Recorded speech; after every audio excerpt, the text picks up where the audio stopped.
I'm 35, male, and I'd say I've lived a pretty straightforward life.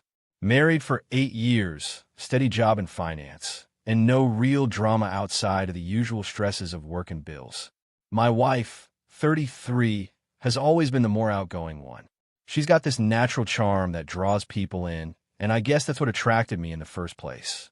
We'd met through mutual friends, hit it off, and within 2 years, we were married. For the longest time, I thought we were happy. Or maybe I just wanted to believe that. Our 8th wedding anniversary rolled around last month. I'd booked a table at a nice restaurant, the kind of place you don't go to unless it's a special occasion. I remember sitting across from her that night, watching her fiddle with her phone more than usual. She'd always been attached to it, like most people, but this was excessive. The screen lighting up constantly, the subtle smile she couldn't quite suppress when she glanced down. Something wasn't right. "Everything okay?" I asked, trying to keep my tone casual. She looked up, startled. "Yeah, work's just been hectic. Emails and stuff." It didn't sit well with me. I mean, who's emailing you at 8 p.m. on a Saturday night during dinner? But I didn't push. I let it slide, chalking it up to my own paranoia. But then it kept happening. She barely touched her food, eyes flicking to her phone every few minutes. And when it vibrated for what must have been the 10th time in half an hour, she actually excused herself to the bathroom, taking it with her. I don't know what compelled me to do it. Maybe it was the odd way she clutched the phone to her chest as she walked off, like it was some kind of lifeline.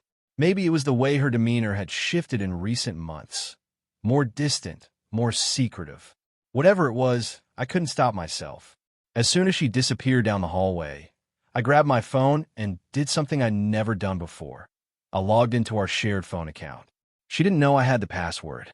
Honestly, I'd forgotten I even had it until that moment.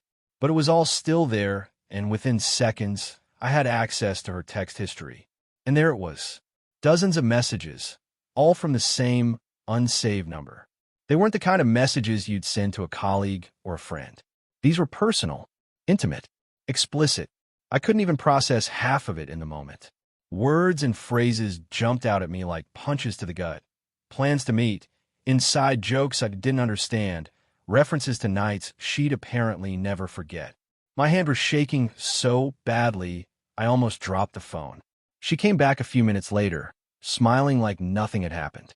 "Sorry about that," she said, sitting back down and reaching for her wine. "What were we talking about?" I didn't answer. Couldn't answer. I just stared at her, this person I'd share my life with, who I thought I knew. All the while, her phone buzzed again on the table, right there between us. I didn't confront her then. Not in the restaurant. Not in front of strangers. No, I wanted to be sure to have proof. So I stayed calm, or at least as calm as I could manage, and played along for the rest of the night. I even paid for dinner, though I could barely taste the food.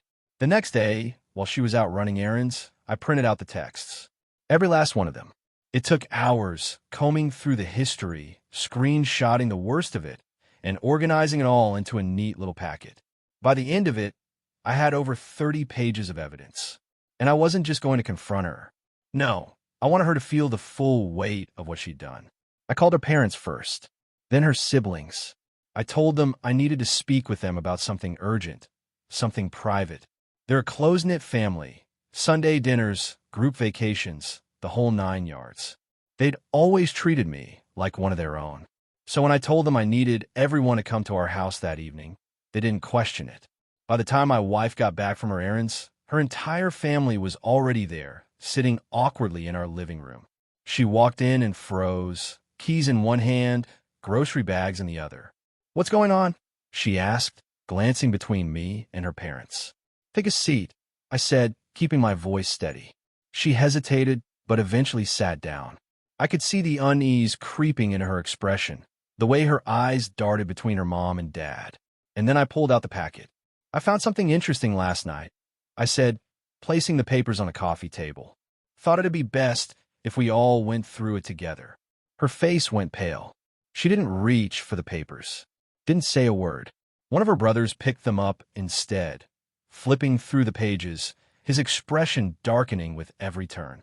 "What the hell is this?" he muttered. My wife's mother leaned over to look, and within seconds, she was crying. Her father, normally a stoic man, just sat there, staring at his daughter like he didn't even recognize her. "It's exactly what it looks like," I said, finally letting the anger seep into my voice. "She's been cheating. For months, apparently. While I've been working overtime to keep this house running, she's been sneaking around behind my back." "Is this true?" her father asked, his voice trembling with barely contained rage. My wife didn't answer. Tears streamed down her face, but she didn't deny it. She couldn't. Her mother started yelling, something about betrayal and disgrace. One of her brothers stood up, pacing the room, cursing under his breath. And through it all, my wife just sat there, shoulders hunched, staring at the floor. I didn't stop there. I'd done my homework, and I knew exactly who the other guy was, a coworker of hers, married with 2 kids. I'd already found his wife on social media and sent her copies of the texts. If he thought he was getting off scot-free, he was in for a rude awakening. "I've already contacted a lawyer," I said, turning back to my wife. "The divorce papers will be ready by the end of the week. Don't bother trying to fight for the house. You're not getting it. And don't expect me to cover your expenses anymore. You've got your affair partner for that." Her father nodded in agreement. "You deserve everything that's coming to you," he said coldly. "Don't come crying to us when you're out on the street." My wife tried to apologize, of course. She tried to blame it on stress, on loneliness, on anything but herself. But no one was buying it. Not her parents, not her siblings, and definitely not me. She had made her choices, and now she had to live with the consequences. The fallout was swift. Within days, her family cut her off completely. The coworker? His wife filed for divorce almost immediately, and word got out at their office. Last I heard, he'd been demoted and was on the verge of losing his job.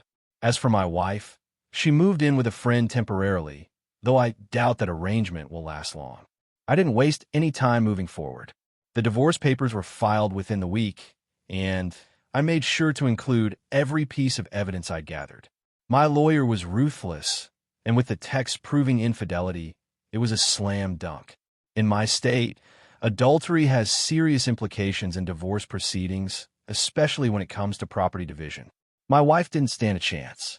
She tried to negotiate, of course. Begged me not to involve the courts, claimed she. Didn't want things to get ugly. But I was past the point of caring. She'd made her bed, and now she could lie in it. I wasn't about to make this easy for her, not after everything she'd put me through. Her entitlement, though, it was astounding. A few days after the confrontation, she called me, crying, saying she needed to come back home to figure things out. She actually had the nerve to suggest we could work through this, that we could go to counseling and rebuild our marriage. "You don't get it, do you?" I said, my voice ice cold. "There's no we anymore. You destroyed that the moment you decided I wasn't enough for you. I'm done." She didn't take it well. The tears turned into anger, and soon she was accusing me of overreacting, of being vindictive by involving her family and the other guy's wife. She even tried to guilt me, claiming I'd humiliated her and ruined her reputation. "Humiliated you?" I shot back. "You did that to yourself. Don't act like you're the victim here." She hung up on me after that. Not that I cared. Every call, every message from her only reinforced the fact that I was doing the right thing by cutting her out of my life. But she wasn't done. A week later, I got a call from one of her friends, someone I'd always been polite to but never particularly liked. She launched into this speech about how my wife was struggling and how I needed to find it in my heart to forgive her. Apparently, my wife had been spinning some sob story about how I'd blindsided her with the confrontation and turned her family against her. I let her friend talk for a while, then calmly interrupted. "Let me stop you right there. Did she tell you about the texts? About the months of sneaking around behind my back?" "No?" "Then maybe you should ask her about that before calling me to play mediator." The friend tried to stammer out some excuse, but I hung up before she could finish. I wasn't interested in her or anyone else trying to convince me to take my wife back. What really floored me, though, was what happened next. My wife actually went to her parents and tried to paint herself as the victim. She claimed I'd blindsided her by bringing them into it, and that I'd overreacted by involving a lawyer so quickly. She even had the audacity to say that she didn't think her cheating was a big deal because it didn't mean anything. Her father, bless him, didn't hold back. He told her in no uncertain terms that she'd brought this on herself and that she needed to stop blaming everyone else for her mistakes. When she tried to argue, he kicked her out of their house.